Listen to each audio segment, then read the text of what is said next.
Never in my life has there been a more intimidating box than the ChatGPT, the Claude, the Gemini entry box. Because for the first time in our lifetimes, and maybe human history, we are the limiters. We're trying to put a legless robot on a horse. You still have the slowness, you have modern technology, but the horse still shits everywhere. You have to pick a segment. A segment forces you to make choices. I invented this framework called the PVP, the Permissionless Value Prop. The list is the message. If you know why someone is on a list, you know what to say to them. They did the one thing that I advise everyone to do, and they're the only one that I know that has done it. They shed ARR. They got rid of 170K in ARR because it wasn't the niche that they were going after. By the way, Matt, how about this shirt for you? Dude.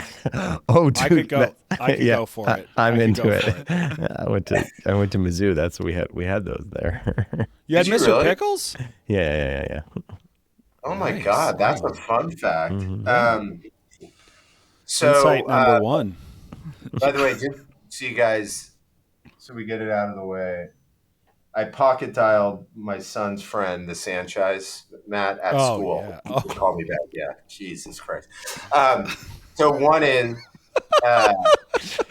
This is great. You're like a Muppet. Like I've never seen this. It's like, Nobody ever told me that, so I love that. This is so amazing. You're like, I don't have headphones. Yeah. I'm not pocket dialing the people that I know. I'm pocket dialing the people that my kids know. How did that get in your phone? This is amazing. Well, by the way, he's pocket dialing the people he knows. Oh, okay. I pocket dialed Sam at like 1 a.m. on Saturday. I think, Matt, I FaceTime pocket dial you one? Oh, wow. Yeah, just inside your pants pocket. It was great. Okay. You guys, this one is crazy. You ready for this? When COVID first hit, don't blame this on COVID. No. I had COVID. Your phone can't catch COVID. Like, let's just be I've been pocket dialing people for years. But like I do, Jordan. The point is, I do epic pocket dials. I mean, like you can't even believe it. So I'm like, you know what? I'm going to go running, and I never listen to a podcast. So I'm like, I downloaded the podcast app, put the phone in my pocket, had the headphones, and I start running, and I'm so out of shape, right? I'm just like, huh. So I'm listening to the podcast, and all of a sudden I hear my buddy go, Rose? And I'm like, what? And then another guy comes on, dude, while running and huffing and puffing, I pocket dialed a FaceTime group of like 15 guys who were talking with video. They literally, during the podcast, I don't even know how this works. They just jump in and they're like, dude, Rosenberg's like, well, I don't want to tell you what they said I was doing. But like, it was epic. I mean, I don't know. I can just see Tim Cook is like, we've looked into this long and hard, and we have no idea how this gentleman did this. Yeah, no, that's true. Because when I used to blame Apple, Scott Albro, my co-founder, used to go, Apple. It's Apple's fault. Like one of the 3-year-olds used iPhones, dude. Like it's definitely Apple, not you. Okay. By the way, your name is Squadcaster H593, so you didn't even put your name on. What? Oh my God! Look at that. That is every episode. You know what? We should just, Jordan. Why don't you come on every month and we'll just do a roast? Yeah, it's better. Yeah. That actually would be a great podcast. So I'm going to context this with more stuff that you can make fun of me about. No, I'm done. Yeah. And by the way, if you can't tell, I love it. I think it's great. So from ABM to PLG, from Medic to MedPick, the world of business is constantly evolving. We'll cover the who, what, where, when, why, and most importantly, how you get the transaction. I'm Matt Amundson, and he's Craig Rosenberg. Let's get started. So I've been going through, and Matt, you can characterize it however you want. Okay. Basically, in the last month and a half, I'm going through midlife crisis. Oh, okay. B2B, go-to-market midlife crisis. Okay. I am, because I'm realizing that a generation is gone, and it's mine. Like we have no idea. And so here's the crazy thing is we started this podcast because Matt and I were worked together like a couple years ago, and we realized that, oh my God, like the playbook has changed. And it had. And so we said, we started talking about it. So we create the transaction so we can go talk to people. But here was the thing. We weren't talking to the people. I mean, we talked to a fair number. I'd say a fair number have these revolutionary strategic ideas. Yeah. And then we've been like, for like a month and a half ago, we're like, dude, we're missing this. Like, we need the guys who are doing the crazy shit happen, like the next set. This is you guys are in this next crew of people that are revolutionizing go-to-market. And so Matt's like, we need new guests. I'm like, okay, great. So I call Scott Albro, who I just mentioned. You may not even know the guy. I said, dude, we need new guests. We need people that are doing crazy. He's like, have you seen this dude? I'm like, who? He's like, Jordan Crawford. Have you seen this guy's videos? So I start watching the videos.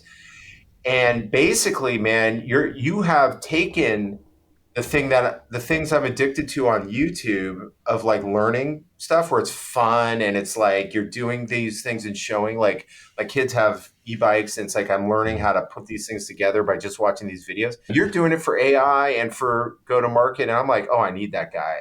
And then so everyone knows I reached out, and he's like, hell yeah, let's go do it. And now I've been listening to your stuff. Now all these guys are. And then Sam was like, he killed it on the Go-to-Market Now podcast. So you are our guest that's going to transform the show to the next level, which is there's crazy stuff happening. There's a new way of looking at things. There's a new way of doing it things. Can we talk to the right people? And I will tell the podcast audience right now, we have the right guy. It's Jordan Crawford, and welcome to the transaction. Yeah. Amazing. Where do you want to kick this off? Well, I want to ask you this. So normally we ask people to tell us a funny, amazing, ironic, whatever, go-to-market story, like something fun. But we've done a bunch of those. I don't know if you have any others you want to lay on, but we like to lead with like something sort of fun, but that's instructional. Oh my God, fun and instructional. I don't know that I have anything that fits both of those categories. Most of what I do is instructional that happens to be funny, not the other way around. I'm thinking about how best to orient people because generally what I do is I will describe the current model and what tools and technologies are slotting into the current model so people can see themselves in that, and why the way that I talk about this is that we're trying to put a legless robot on a horse. You still have the slowness, you have modern technology, but the horse still shits everywhere. So you're not going anywhere faster, but there's like pieces of new technology there, of course. So maybe let's start there. And so like, I'll go over this argument briefly because it is good to know where we have the framework that we're operating in, especially for sales right now, because we'll understand why slotting tools into that broken framework doesn't work. So let's like quickly go over that framework. I'm doing the politician thing, which is I'm answering the question I wish I would ask. Like, Yeah. it's like, well, what do you think? What do you think about benefits? Well, let me tell you about our jail systems. You already killed that. Yeah. Okay. So the way that we do a lot of like our go-to-market today is like we do account selection, we do persona level messages like VPs of marketing, whatever. Then we go find contacts, we have SDRs personalized, and we scale. And so this is kind of the general 5-step motion. And the problem is that all of our tools are slotting into that existing motion. So it's like, oh, the AI SDR is slotting into this SDR personalization. And what they're saying is, I have no idea why I'm messaging you, but what I'm going to do is I'm going to write my way out of this hole because it's not tied into account selection. If you think about the people that let's go through these linearly. Let's talk about account selection. So the sort of very latest go-to-market tools in account selection are trying to sell you signals. Here's what's changing in the world. Well, the problem is the more people buy signals, the worse they get because signals have nothing to do with what you are selling. They are some other person's heuristic that you're trying to shoehorn into your process, and everyone's doing the same thing, right? It is the next evolution of, I saw you raise money, I like money, can I have your money, right? That's like, and that like worked for a while, which is like fucking insane. Like, can you imagine the SaaS environment where you could send that message to people like, I do need to spend this money. So this is like, I mean, I might as well give it to you. You send me, it's like the investors be like, this is reckless. What are you doing? Like, you can't just respond to some random. On the persona level messages, the most innovation we're seeing here is really on the training side where there's AI agents that sales reps can call and like they can be angry customers, which yeah, it's like pretty interesting. It's like, why are you calling? It's like, I'm calling to sell you about my insurance solution. It's like, get the fuck out of here. Like it hangs up on you. It's like amazing. The Find Contacts, there are tools like Full and Rich, which are these waterfall contact providers. So we don't have to rely, and this is like valuable. On the scale side, so we talked a little about the AI SDR, and generally the AI SDR is going to have problems because it's doing the same fucking thing that screwed companies in the original thing, which is like you're selling horizontal SaaS to 87 personas, 57 different industries, like with 12 use cases, and you've got $1 million in ARR. What are you doing? Like, this is totally ridiculous. Of course you're going to have problems going to market because you haven't picked. And the AI SDR, and this is the thing about AI models generally, is that they don't pick. They're like, coming right up. It's like, hey, I'm at a burger place. Can I have some sushi? Coming right up. And you're like, this tastes like total garbage. And it's like, you're right. Now that I've thought about it, I don't know how to fucking do this, right? Like, these are the models, right? And so we need a framework to apply the models in where we can get the best of them, the sort of 10x version, without suffering their insufferabilities. And the AI SDR is like positioned perfectly in the old world, which is like the reason that they're suffering is because we never made a choice. And we're saying to large language models, you're the smartest thing that humanity's ever created. You figured out. And the large language model's like, I don't know what you mean. Sounds good. Do you guys have any questions about that model before I sort of transition into to talk to you about how I think that we should move into this new world? No, but it's like, this is a soapbox that I've been standing on for the last couple of weeks, which is, this concept of, people have been buying solutions, especially in this like sort of complicated market. I think that's the nicest way of saying a shit market, but like in this complicated market where you're like, God, like, I don't know how to solve this problem. I'll buy something that'll solve the problem for me. Right. Like, and AI is buzzy. So like, to your point, AI is super smart. It'll solve the problem for me. But the reality is like, you have to go out, solve the problem. And in certain cases that might mean making hard decisions. Like, yeah, we theoretically could sell this to all these people, but what's the one group of people that we can sell this to? So you got to figure out how to solve that problem. You got to figure out what the message is. And then you buy a solution that scales that. Instead of, hey, I'm going to buy something that's going to solve this for me under the pretense that like AI is smarter than I am and it's going to point me in the right direction. It won't. Yeah. It just won't. Yeah, I totally agree with you here. And the way that I talk about this is that you write the message manually as if you had unlimited amount of time to research one company. Go find the company that closed recently. Use deep research. You can use all the AI tools, but you write the one message. And I'll tell you, VPs of sales, CROs, they can't do this because they're so far removed from the data. So let's talk about the new world, and then let's talk about how you close that gap because it's important to have some functional things. So the first is you have to pick a segment. And what I mean by a segment is that you have to identify if these conditions are true, this company not only is, and there's two sort of components here, not only is qualified, but they are the top quantification of that segment. And so a qualified, and I'm not talking about headcount, right? Like you might think of qualification as, well, the account needs to have 10 sales reps because we have a tool and we're seat-based, whatever, right? But quantification is they have to, the more complex their solution, the better it is for me. So let's talk about a segment for like lean data, right? Does routing. Their best segment, very, very complex sales team, lots of traffic. Those two things, just those two, right? And so they basically are like, oh, you have a sales team, you've got a Northwest team and an East team and it's like, okay, great. Very, very complex team that is getting just like hammered with leads. And so you need to figure out, okay, well, does this go to the guy in Abilene, Texas or Derby, Texas? Like, I don't know. How do I do that? Like, so that's the first thing. So you got to figure out that segment. A segment forces you to make choices. So you got the segment. What's the second piece? Data. What is the data to identify the segment? Now, generally, this is 2 to 5 unique heuristics, often that imply tension. So in the lean data case, it's like lots of traffic, complex sales team. You have tension there, right? And so the nice thing about that is that those two things together are the message. Jordan, you've got 156 people in Texas alone. You have 20 million hits a month on your website, and you're selling, in this case, a storage solution that has 456 options. Someone has to speak with sales. It is highly dependent on the area because it's a physical location, it's a storage location. And also there's a bunch of bells and whistles that you're going to need. That means that you have to talk to a person. Lean data can route that. Yeah. So that's what I call a PQS, a paying qualified segment. So we're still on step 3. There is one additional version of this, and this is sort of hinting to the future. I invented this framework, but it's called the PVP, the permissionless value prop. So again, we're still in this message section.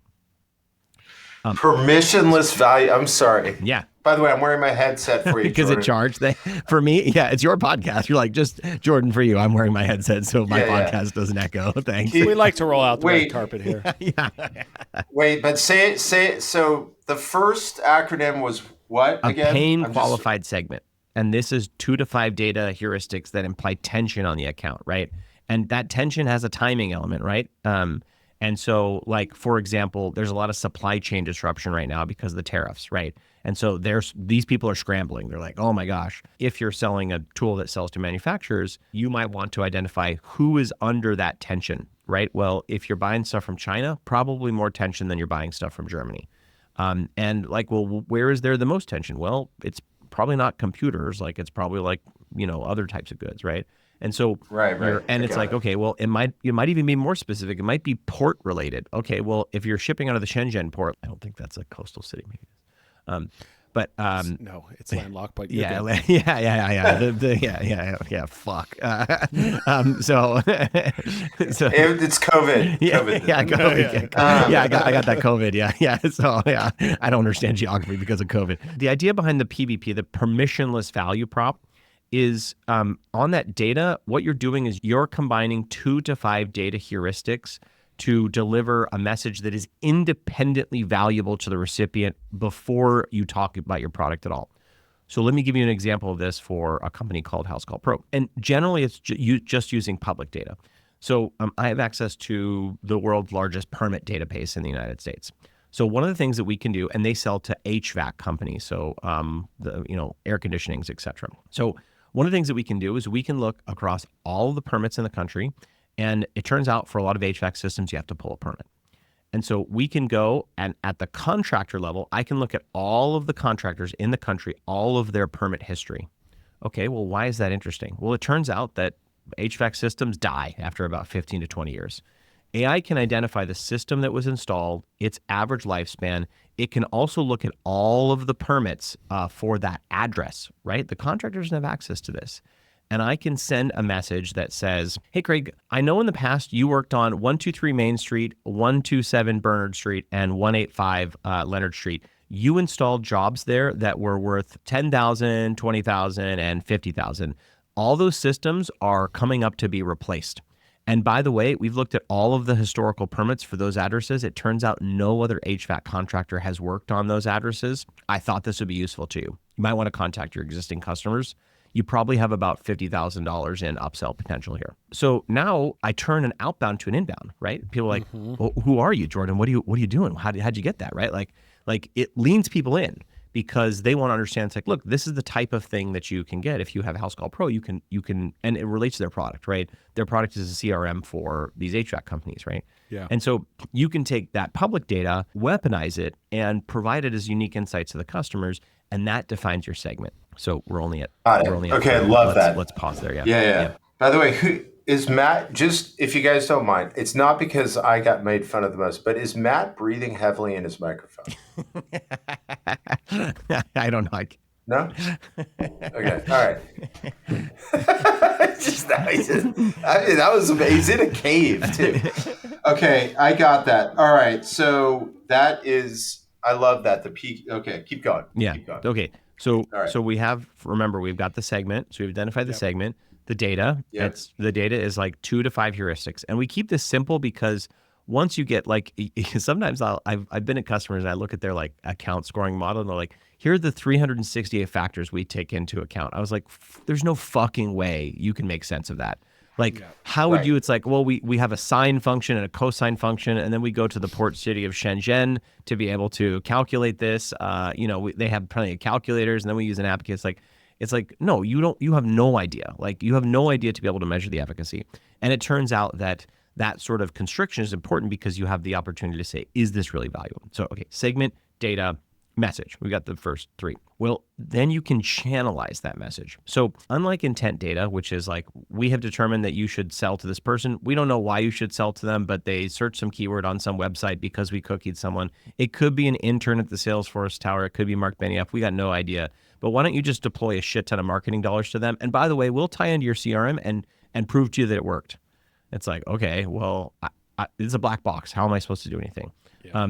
Facebook is like, don't worry, you don't know who you're targeting. We've got machine learning and experts, and we'll say the click. We'll make sure that we get the hell out of clicks. Google is like, we know the exact things people are searching for. If like you sell an electronic toothbrush, you of course will pay for that, right? But all of these methods require you to outsource your thinking about who your best customers are to someone else. Every single one of them. With cold email, you have to pick a person. Why that person? It is the most relentless channel. And the nice thing is you can't dig into the intent data. You can't dig into the Facebook data. You are blocked. But with cold email, you can do the other way, which is you can say, turn this, because it's a single person that is inside a segment that has data heuristics about the problem there and now. And so you can write an email to them. You can write a LinkedIn message to them. You can write a cold call script to them. It turns out that you can actually match a person to an ad ID, which just means that I can upload a list of individual people just like I would to a sequence tool, to Facebook or to LinkedIn. And so suddenly I can say something to them. And the nice thing is AI is really good at reformatting. AI is not inventing anything, because remember, we did that in the data section. We use APIs and we use technology to be able to determine, like, is this true about this account? So you basically can use AI to channelize that message and deploy it to different channels. And the way in which you scale is you do another segment. And so you just do this for plumbing, and you just do this for, if you serve a different area. And so you segment by segment by segment, you can run all these automations, and suddenly you can get all the benefits of AI. It's doing things like changing the message, et cetera. And maybe there's even AI agents as part of this. You get none of the downsides because it doesn't have to guess why it's contacting someone. It already knows because we did the data work, right? We did the segment work. We did the thinking work up front. And you can just basically replicate this same model, but it requires understanding. And that's the one thing that we don't yet have the tools to do understanding at scale. Gong has been not doing a great job at this, honestly. And there's some other tools that are trying to do this. I'm building a Gong integration to help with this, but we have to begin with the understanding and the segment identification. And if you're at a large organization, really the only people that know it are the SDRs that get fired if they don't do their research today. And they don't know the heuristics, but they can tell you all the individual data points. So you have to say, okay, well, when you look at these 7 things, that means this concept. And those are the concepts that you can tie into the data. Sorry, I just went on a big long. No, that was great. Monologue. Sorry, guys. Podcast is a single guy talking. No, I love it. And I think you had an amazing quote with me, which is, what was it again? Plug in your headphones, I think I said last week. Well, no, that wasn't a theme. Didn't you have something where you said the list is the message? Yeah. Right. Yes. Okay. Mm-hmm. And you just basically said, but do it again so that we could do a 30-second snippet on this. Okay. Just fuck it. Don't edit this. Just ship it. Who needs editing, right? No, we don't. By the way, we don't edit. Oh, okay. So, yeah. So whatever you're saying, yeah. Sam might beg to differ, but. Well, of course. Though, why would you edit? There's not. he edits, but not. We the ups and downs. So the quote is, the list is the message, which is, if you know why someone is on a list, you know what to say to them. And so all you're doing is redescribing the targeting back to someone. And I'll give you one example of this. Owner.com. I love this. They sell into restaurants that are paying a ton on DoorDash and Uber Eats. Yeah. So think about the list they could build. They know they can find your review count, it's public, and they can find your menu prices, and they can compare that into the menu prices on your website. So you know the delta that they're charging, and the review count is a proxy for orders. Yeah. So if I can say, I'm just going to take the folks that have really high DoorDash and order reviews, right? They have a lot of reviews, and also a high delta between their menu prices and the Uber prices. It's all I got to do is describe that back to you. Jordan, like you have had amazing success on DoorDash and Uber. And my guess is based on your review count, you're probably sending about $46,000 a month off to these platforms that you get no piece of. When John's Tacos, right down the street from you, he's just a mile away, he removed himself from these two platforms. And it turns out that he didn't lose a single order and he kept that $46,000. All I'm just doing is describing why you got on the list in the first place. Yeah. Yeah. And that's a pain qualified. That was that killer or what? I mean, what do you guys think of it? Yeah.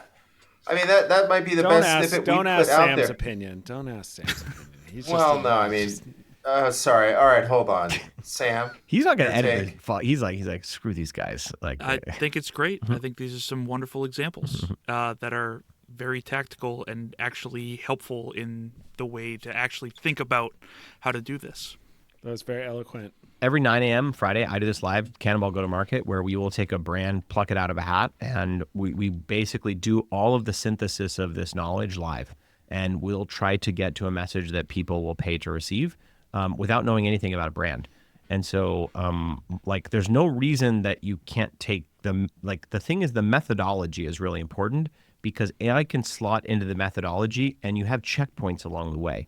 So it's like, is this really the best segment?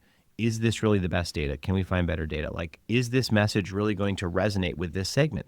Because I can't say, is this a message that's going to resonate with everyone that uses this product? Because it's like financial services and healthcare, and AI does a really bad job at that. You really need to narrow AI. And you can do that in the context of segment. You can't say who's the best customer for copy.ai because they serve anyone with 2 teeth and a computer, right? Yeah. Minimum 2 teeth. Wait, 2 teeth? So like they might. That's a qualification criteria they have to check if you have 2. Yeah, if you don't. Not toothless, but they have 2. I'm pretty sure they have no customers in West Virginia. Like just total guess. Yeah. All right, we might edit that one. So one thing you said I think is really important, which is kind of offline. I feel like you said we can find out the data we need by just talking to the SDRs, right? And finding out what things resonate and work with them and driving demand. And then we take that data, we sort of find a high level data point there that we can put in to create segments from. Yeah. Is that what you said? Because I love that. If people try to find scale in that. And what you're saying is, well, no, they know. Because they're the ones who will get fired if they can't figure it out. Is that? Yeah. And right? usually in advanced companies, they know, and they will. The SDRs will give you breadcrumbs. So usually the sales leaders don't know. It's like, well, what makes a best customer? And they'll say like over $50 million, and I'm like, so you want to go for rich customers? Like, absolutely, I want people. And it's like, well, who makes a better customer? Well, is their wallet even bigger? Then I want them.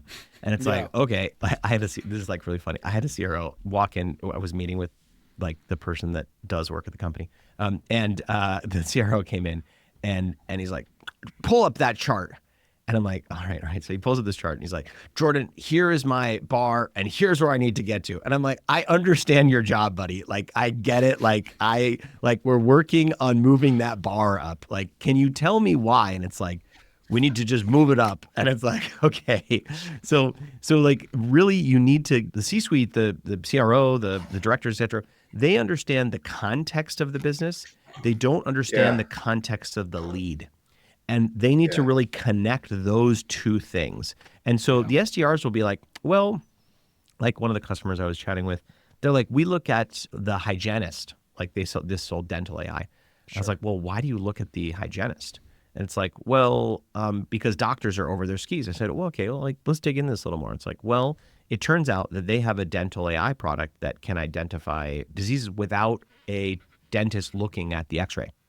So what they were saying is that if you have a small number of dentists and a lot of hygienists, that means that you're likely missing a lot of things because the hygienist can't look at those x-rays.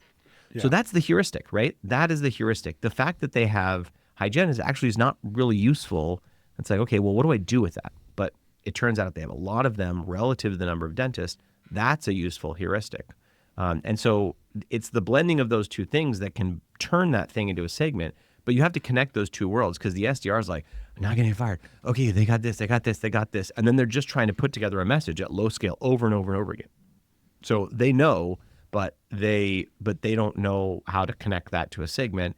And then once you can do that, then you can operationalize everything. But otherwise, what happens is that horizontal B2B SaaS CROs, their best tactic is a whip, which is like, all we need to do is we need to go to the people that will get fired and be like, you're going to get fired, right? Like, and like, by the way, this works too. Like, it's like activity matters. Like, it does matter. But you're basically saying, I have screwed you all the way to this point. I'm not going to give you any tools. I don't know why you're targeting. You have, like I had with this one SDR that was like, I target oil and gas. The company had written one single document about like a case with Chevron. And it's like, this guy has to like talk to executives in oil and gas. Like, get out of here. He's like totally unequipped to do that. Some 22-year-old. And of course he has the machismo of, of a Mike or a Chad. And so he's like, I'm going to do this, And so, but it's like, it's a problem. Oh man, that was awesome. And then when you get the heuristics to create the segments, is the app you would use like Clay, or are there other things, or where does it go from there to generally I'm using create the list? Generally, I don't do list creation in Clay. I do list automation in Clay. And so Clay is like not really good for list creation. And I think that that's kind of an intractable problem. So for one of our customers, for example, they wanted to scrape a website that literally had all of the donation data for companies on it. So like, here are the donation programs. Do they do employee matching? Do they do? And so you can get a lot of information. They have sold software to help manage that. So you just get a lot of information because there's like some corner of the internet that has already structured this data. Or like this is like a fleet card for trucking companies, right? Well, it turns out the Department of Transit knows how many miles people drive. They know how many trucks they have. They know how many hours they are on the road. Like, and a lot of that's public, right? So if you're thinking about a fleet card, you want to go scrape that. I forget their website. It's like, but the Department of Transit has this. Or we scrape like a website that has like that has arborist. And so like we wanted to understand who are the certified arborists. And so you generally, a lot of the work that I do is in vertical SaaS, and technology companies selling, this is really hard for technology companies selling to other technology companies. This type of thinking is really, really hard to deploy because they sell a complex solution to a complex customer. And so finding the point of connection is really hard because they're like, I don't know who I am best for. And I don't know how that actually connects into this other person. And so this is really, really hard. A lot of the examples that I gave you are vertical SaaS. And that's because it is so much easier to know your customers. If you're selling to a plumber in Alabama and a plumber in San Francisco, it's not like they're like, do you work on pipes? We don't do any pipes. Like, you're a plumber, you don't do pipes? It's like, no pipes, not here in San Francisco. We just deliver, we do Wi-Fi. We deliver plumbing via Wi-Fi. Like, so it's like, this is a much harder exercise if you're a horizontal B2B SaaS company selling into a horizontal B2B SaaS company. Yeah, got it. So let's talk about like some of the companies that you work with. Like, we don't have to talk about them in specifics, but like, typically speaking, once you start engaging, where are their primary pain points? Is it just like, hey, we've got a team, they're doing a lot of activity, but they're not getting many results, or they're kind of like, I don't really know how to target? Is it more their pain points are around, I don't know how to segment? Like, when you find a group where you have a lot of success, like, what does that environment look like? And then how do you start to transition them out into this, like, into your model that you've been using? It's a good question, and I would answer it differently 6 to 8 months ago. Okay. 6 to 8 months ago, well, I should answer it today. The way that people are thinking today are like, I know I need to use AI, and I have maybe gone through 1 or 2 rounds of like the current AI tools, and I don't know how to think about this.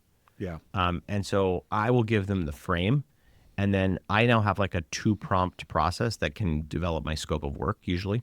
And I say, great, here's like the type of things that I would do from you. Here's the data sets that we'd look at. Here's how we would look at it. Here's how we'd structure it. 8 months ago, it was more like people would ask for things in the old model. Can you do account scoring? Can you do a TAM score for me? Yeah. And it's like the problem with the TAM score, total addressable market, for those that don't know acronyms, I don't know most acronyms. This is the only one I know.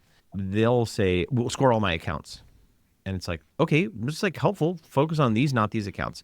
But the question is, why? why these?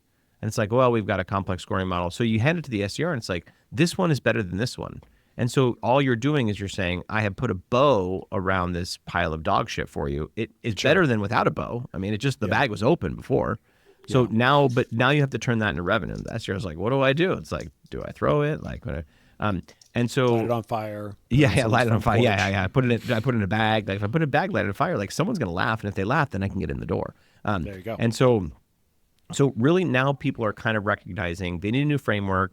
They need like a go-to-market engineer. People are sort of saying, we need this thing that's not quite RevOps, that's not quite tooling. It's like strategy. ZoomInfo, Apollo aren't quite the thing that we need. And they don't even know how to like wrap their arms around it, but they kind of know they need it. And Clay has accelerated that transition. And in some cases, Clay has made it worse because I never really recognized this until I had a lot of conversations. But like a lot of go-to-market leaders are like, I need Clay. And I'm like, why? I don't know. I just saw it like a lot. People are saying like, I need it a lot. And it's like, okay, well, why? And I think that in the sort of the previous world, these like intent tools like sold into that. They're like, you don't know what you need. I know what you need. You need intent. And it's like, why do I need it? Because everyone needs intent. You do have any good ideas? I don't have any good ideas. Like I've got good ideas for you. It's intent data. And so Clay is capturing a little bit of that. But I think that unlike with intent data or whatever, there are actually people that can translate this like I need Clay, because Clay is basically Python for go-to-market people. Yeah. So it's the same thing when you say like, when you said, oh, like people are like, great, can I get Python? I'm like, yeah, you can get Python if you want. It's like, well, what now? And it's like, well, what do you want to do? And it's like, well, I got the Python. So now that I have Python, what do I do? And it's like, you have to have an opinion about what to do with Python. I was like, what do you mean? And it's like, when I bought Apollo, I just got a list and I don't know. And Clay is like, no, the whole point is it's extensible. And it's like, well, I don't know what to do. And so now they kind of recognize they need to know like the framework with what to do with these new tools. And so they're receptive to learning about that usually. I don't know if that answered your question. I mean, it started to, and then it sort of, then we started talking about Python and Clay, but which is a lot of fun. I love it. No, but I think that this is it's starting. It's a murmur, and it's going to be a roar here probably, within the next 2 quarters. Is this concept of like this GTM engineer role and like having that sort of on demand, and that's a little bit of what Blueprint does, and like I don't want to pigeonhole it as just that, but like this idea that like you're finding somebody lost, but where are they lost? Are they lost in the I don't know who to contact, or they're lost in the like once I know who to contact, I don't know what to say. Because I think you've brought up a couple of examples of like, hey, the list is the story, or the list is the message, right? And like that's a very different way of thinking. It's just an inverse way of thinking about it, but I think it's a really smart way of thinking about it, which is before we'd be like, we've got a message, so let's build a list for it, as opposed to thinking about like, hey, there could be a lot of different lists that have a lot of different stories, and maybe they're not, massive, but like we can get specific with them, and we can go tell a story that like should resonate. You brought up plenty of examples of that. But when you're sort of transitioning them, like what are you transitioning them from, and where are they ending up going? I guess the from to, right? Yeah. Like, product marketing speak. Sorry. Yeah. So no. So the from place is in the most sort of advanced cases, they have account scoring. They understand their TAM. And they're pushing all of that intelligence down to the SDR to structure it, which is like, look, here's 47 fields. I don't know what you're going to do with it. I'm my RevOps guy. We spent a lot of time putting together these 47 fields. So we really have said to the least well-paid and the least capable person in our organization, like no ding on them, just like that's where they are in their careers. Sure. Go ahead and make sense of something that I haven't made sense for you. And so the problem is that, and the way in which I will know if you're good at this is I'll just fire you if you're bad at it. Right. And so it's this like poor person that doesn't have the wherewithal to be like, this is wrong. Like you shouldn't do this to me. You should help me understand. And it's like, why don't you, I said to the CRO, I was like, you prospect for 1 day. You prospect for 1 day and see what it's like to work in your organization. I saw a post the other day where this guy said, I logged my clicks. He's like, by 11 a.m., I did 1,300 clicks. like for his job. I'm like, 1,300 clicks, shoot me now. Yeah. So that's the world that they're coming from. The world that I'm taking them to, you could think about this like these segments, these are just campaigns. So for, we work at a company that sells to pool cleaners. And what we did is I said, give me your internal data about prices for a pool cleaning at the zip code level. Don't tell me names. And so the campaign that we ran was, hey, Jordan, do you charge $126 for pool cleaning at 95125? You should. Our data shows that this is the optimal price to charge for a pool cleaning. We have thousands of pool cleaners in 95125, and the prices range between $50 and $350, but there's $126. That's the number to charge. Like, do you want to know how I know? And so they're using that and smiling and dialing, and they haven't. It's taking them a while to action this because things like multi-domain setup for outbound, like not yet set up, right? So they're using some other tool. They don't have tools like Nooks or Orem to do like parallel dialing, right? Yeah. So there's like a channel distribution problem, which, by the way, all the channel stuff that we used to buy a year ago at Plus, all that stuff is, for the best organizations, all that stuff has changed. So they have a channel problem and they have a message problem. And then, of course, everyone has an attribution problem. So those are the kind of things that people are working through. I don't know. I may know who to target. Maybe in the best case, they know who to target, but they don't know what to say, which is actually really a targeting problem. And once they know what to say, then they need systems to be able to deploy what to say. That is also new spend, new things that they have to connect. And then they have to figure, well, how the hell do I measure that? Because they just replaced my tooling to do deployment. You're diagnosing as a problem that, like, honestly, Craig and I work together, or Rosenberg and I work together. I like that you updated your name on here, Craig. Nice job. I take feedback well. Yeah, it's coachable. Especially when you can hear it and when your headphones are charged, right? But what I think you're diagnosing here is a problem that I see in almost every early stage startup, or maybe not even early stage, like even companies that are moving into a scaling motion, right? Like this is. I think back to my time at Marketo, and I ran the SDR team there. Like, we struggled with that for a while, right? Like, this is not a unique problem, but what I think you're offering is like the unique solution to it. Sometimes I wonder if we diagnose how we got here. Did we get here through the proliferation of sales tools that really took a lot of the skill set away from both sales and marketing? Right, where we just said, hey, let's just play a numbers game instead of playing a qualitative game. Yeah, well, it's a couple of things. It's always a couple of things, right? So one of the things is that it used to not be as competitive, right? You could start a SaaS, they're like, oh, what if I sold contact data? Like, nobody's selling contact data. Amazing, And it's like, what if we automated emails? And it's like, no one's automating emails. Amazing, And right. So you existed in a less noisy environment where there was a lot less competition. And I think that the other thing is that generally when you start a startup and you say, you don't know who you're targeting, you just don't know, right? You think it's this and you adapt. And so what happens is you start to collect customers. It's like, well, what did you buy me for? I bought you for a toothbrush. And it's like, what do you buy me for? I'm going to use this as a desk. You do desk, whatever, man. I'm going to use this as a camera. I'm going to use this as a roof. And it's like, and so suddenly you're like, well, do I sell to people that want toothbrushes or roofs or cameras? And you're like, oh, I'll sell to all of them and I will treat them all the same. And so the way in which we built those revenue engines, they didn't start with a aggressively opinionated understanding of who the customer was.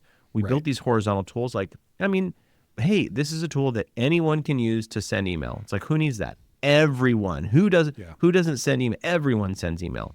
And those organizations are in the worst place. Now, the best founder that I've ever advised, they got so much money from this. I had helped them in the early days use AI to invent ideas with AI about how AI could be used at that company. It's really, really meta. So we took the company's website.